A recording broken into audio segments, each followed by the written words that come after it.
আপনাদের কাছে তার নাম বলা মানে হবে হচ্ছে মায়ের কাছে সবার আগে বাংলাদেশ, ধানের শীষেই বাঁচবে দেশ। সবার আগে বাংলাদেশ, ধানের শীষেই বাঁচবে দেশ।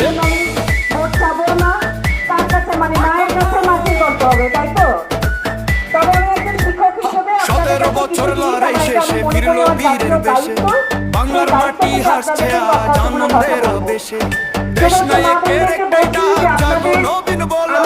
দেশ করার ওই যুদ্ধে এবার সবাই সাথে চলো। জনগণের মত ভোটের অধিকার, তারেক জিয়ার হাতেই হবে আমার প্রতিকার। সবার আগে বাংলাদেশ, ধানের শীষেই বাঁচবে দেশ। সবার আগে বাংলাদেশ, ধানের শীষেই বাঁচবে দেশ।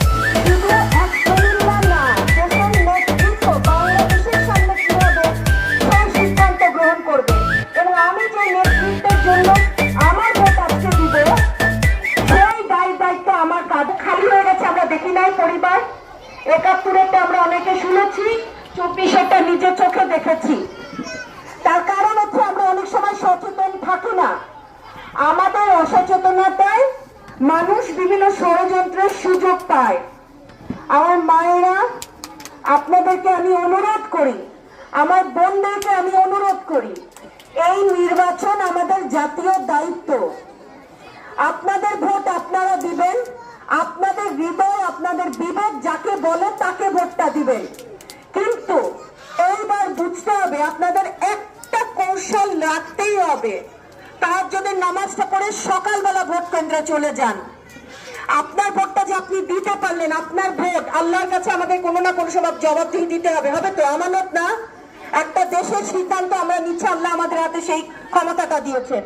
গণতন্ত্রের জন্য, এই আমাদের স্বাধীনতার জন্য, এরপরে গণতন্ত্রের জন্য কত অসংখ্য আমাদেরকে রক্ত সংগ্রাম আমাদের দেখতে হচ্ছে, কত অসংখ্য লাশ বাবা মায়ের কাঁধে উঠেছে। এইবার আমাদের দায়িত্ব, আমি আবারও বলি, আপনার যাকে মন বলে বিবেক বলে তাকে ভোটটা দেন, কিন্তু সকালবেলা।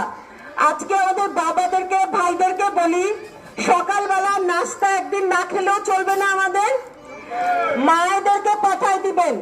আল্লাহ তাআলা বলেন, আমি শিখেছি খাদিজা রাদিয়াল্লাহু আনহু, আয়েশা রাদিয়াল্লাহু আনহু থেকে জীবনে বিভিন্ন সময় আমাদের রাসূলুল্লাহ সাল্লাল্লাহু আলাইহি ওয়াসাল্লাম কি সম্মান তাদেরকে দিয়েছেন।